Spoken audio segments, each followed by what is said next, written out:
ایک تھیم ہے قرآن دی، مسلسل فکر ہے کہ قرآن بندے نو آندا ہے کہ تو جنت دے پاسے ویکھ، تو آخرت دے پاسے ویکھ۔ بار بار قرآن ہر صفحے تے لوگاں نو مختلف انداز دے نال یوم حشر یاد دی ویندا ہے، جنت یاد دی ویندا ہے، آخرت یاد دی ویندا ہے۔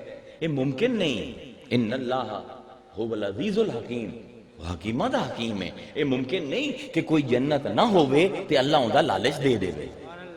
یہ ممکن نہیں کہ کوئی خاتمہ نہ ہوئے تے اللہ تعالیٰ متنبہ فرماوے قرآن دے وچ اس آخرت تو۔ اللہ تعالیٰ بار بار فرمائندہ ہے تلک الدار الاخرہ نجعلها للذین ما یریدون علوا فی الارض ولا فسادا والعاقبۃ للمتقین۔ یہ آخرت دا گھر، یہ جنت دا گھر اساں بنایا ہے، تانوں بناون دی لوڑ کوئی نہیں، اساں بنا رکھے ہے، لیکن دو شرطاں لے کے آؤ، لا یریدون علوا فی الارض۔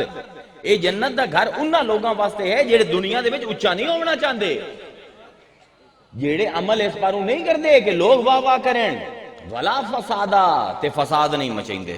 دو شرطاں ہیں، قرآن دو شرطاں لیندا پیا دار الاخرہ، دار الجنہ دے واسطے کہ جنت وچ آونا ہے، فساد نہ مچا کے آوے آئے، دنیا دے وچ آکڑا رکھ کے نہ وے ہے میرے کول، والعاقبۃ للمتقین، آخرت ہے ہی متقیاں دی۔